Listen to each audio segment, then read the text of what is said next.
Assalamualaikum, selamat malam. Malam ni kita ada suasana lain sikit. Background cengkerik. So, lebih tenang untuk kita menyampaikan berita macam tu. So, korang pun boleh dengar dengan jelas. Jadi malam ni berkenaan dengan Menteri KPDN, Kementerian Perdagangan Dalam Negeri dan Kos Sara Hidup yang dulu disandang oleh Allahyarham ataupun arwah Salahuddin Ayub. Dan hari ni dah 4 bulan rasanya, dah hampir 4 bulan menteri ni masih belum dilantik. Jadi aku antara orang yang menanti-nantikan pelantikan menteri baru ni. Jadi dalam berita ada menyebut, sumber juga menyebut bahawa mungkin nama yang disebut-sebut adalah Adli Azhari daripada Amanah. Tapi ada pula sumber yang mengatakan mungkin menteri ini yang diganti nanti bukan daripada senator. Jadi tak tahulah, kita serah pada PMX lah. Cuma kita nak PMX serius lah. Menteri ni penting, sangat penting. Aku antara orang yang menanti-nanti menteri ni.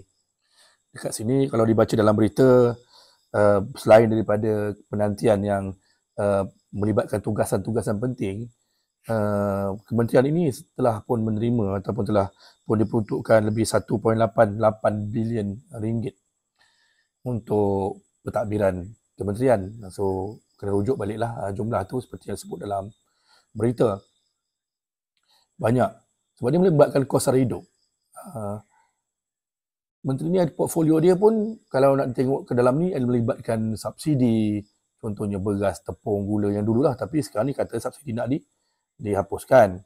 So, apa yang kita nak menteri ni cepat, macam akulah. Aku nak menteri ni melihat keadaan negara kita ni yang sedang dikuasai sepenuhnya oleh warga asing. Orang cakap, long, apa kena mengena pula menteri KPDN dengan warga asing? Kan itu kerjanya immigration, ya. Immigration, ya betul-betul. Immigration ni aku gelarkan Yahudi Melayu. Yahudi Malaysia. Kerana mereka adalah satu jabatan yang hatinya paling kecil ataupun tak ada telur. Sorry, aku agak kasar dengan immigration kerana mereka telah melaporkan aku kepada polis. Kononnya aku memalukan jabatan. Kononnya aku menghina jabatan dia sebab aku cakap benda yang jelek lah. Kalau ikut SKMM, aku kena SKMM lah. So, immigration ni jabatan yang paling cayam lah. Dia punya pegawai dia yang duduk dekat Kesatuan Kerja Perkhidmatan Satu Malaysia, KPS1M, KPSIM, Kesatuan Perkhidmatan Immigration Semenanjung Malaysia ni, yang melaporkan aku semua ni adalah pegawai, dan mereka ni adalah, aku panggil sampah lah. Mereka ni tak layak lah jadi pegawai kerana mereka tidak melihat kepada situasi semasa isu yang kita timbulkan, tetapi mereka melihat teknikalnya boleh saman aku, nak saman. So, aku go on dah 2 tahun lebih dan baru ni aku ditambah lagi 3 kes untuk kes yang sama.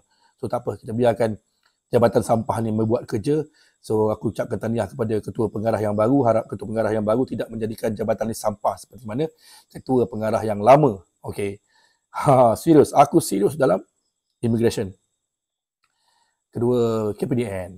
Berkaitan dengan barang subsidi, contohnya minyak. Okey, kalau beras, dibernas ya. Kalau minyak masak ni, gula tepung ni, KPDN. Isunya hari ni warga asing menggodak habis stok barang-barang subsidi ni. Tidak mampu untuk mereka mengawal selain anggota pergi dan kata tak ada. Sedangkan orang pergi mengatakan bahawa stok-stok minyak masak ni disorokkan oleh pekerja asing. Immigration lah, take note lah, immigration. Korang memang tak akan nak take note ni kalau tak digegor. Okay? Jadi pekerja-pekerja asing ni menyorokkan minyak dan mereka menjual kepada orang mereka saja. Ini bukan fitnah. Ini bersepah di dalam sosial media, bersepah di TikTok, di YouTube, bersepah.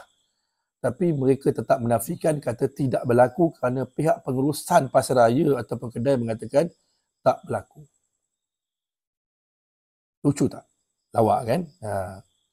Dan mereka pun mengakulah bahawa telah menghantar sepasukan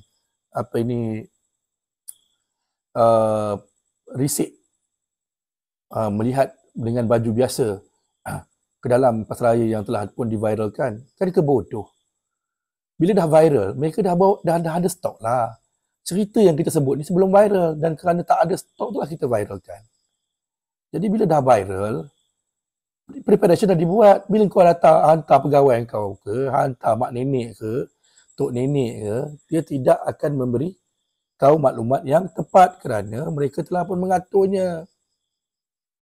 Sebab itu diviralkan, dan apabila diviralkan telah pun menandakan bahawa jabatan-jabatan mana pun mereka tetap gagal, seperti mana immigration, KPDN dan jabatan-jabatan berwajib yang lain. Custom juga, kalau aku nak sebutkan, rokok banyak dijual di kedai-kedai runcit, di kedai-kedai Aceh. Faham? Pergi tengok. Jadi korang tak tengok, kau harapkan rakyat kau buat aduan. Jadi apa guna jabatan kau ada? Jadi di sinilah peranan menteri untuk memberikan gambaran. Kami telah pun memberikan banyak kali permintaan, meminta untuk berjumpa dengan menteri, berbincang tentang perkara ni. Kerana keseriusan perkara ini amatlah serius. Bahasa aku pelik-pelik sikit ya. Kerana bahasa tak boleh nak dicakapkan. Di mana-mana pun minyak masak tak ada gula. Tadi aku beli gula dengan orang rumah aku, dapatlah dekat Speedmart di Banting. Di daerah sini sampai Kuala Selangor, kapal aku pergi tak ada gula. Ada gula premium lah. Kau pergilah pasaraya mana pun, tak ada. Yang ada gula yang RM4 lebih tu. Yang gula, berapa harga tu? RM3 RM2.90 tak ada. Jadi bila sekarang kita dah viral, barulah KPDN turun. Lepas tu, ada je gula. Macam kes beras. Bila orang viral, dekat sini tak ada beras. Dia kata buat pemantauan, ada je beras. Memanglah ada lepas kau viral.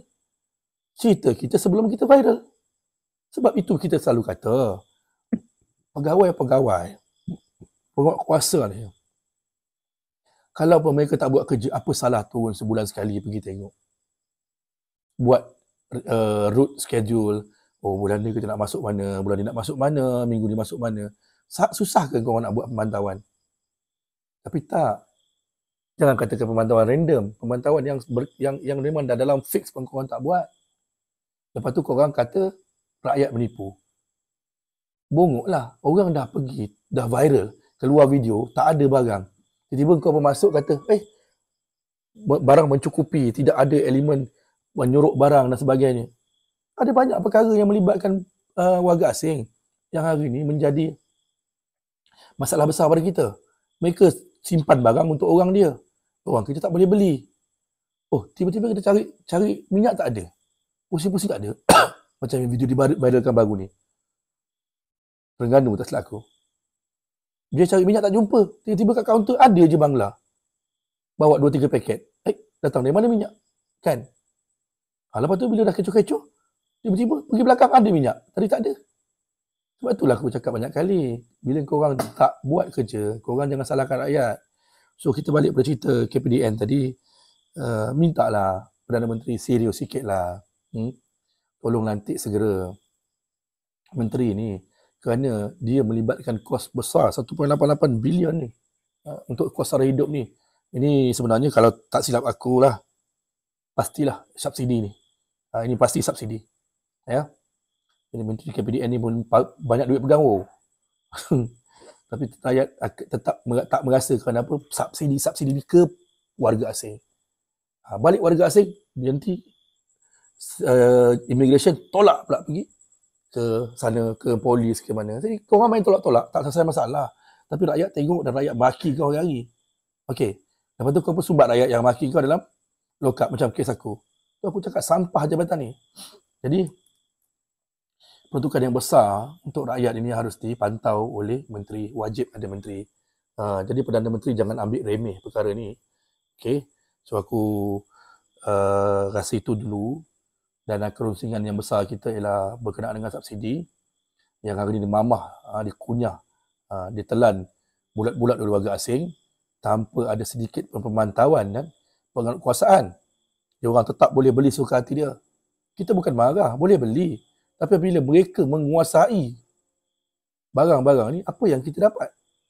So minta PMX tolong please lantiklah segera untuk kesejahteraan rakyat. Kena ingat apa yang PMX pernah ulang banyak kali dan moto impian dia ialah untuk menoktahkan kemiskinan, dan jabatan yang hari ini, kementerian yang menguruskan subsidi rakyat ini harus ada menterinya.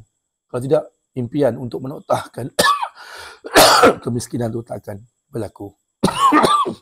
Dulu batuk dah. Bye-bye. Assalamualaikum.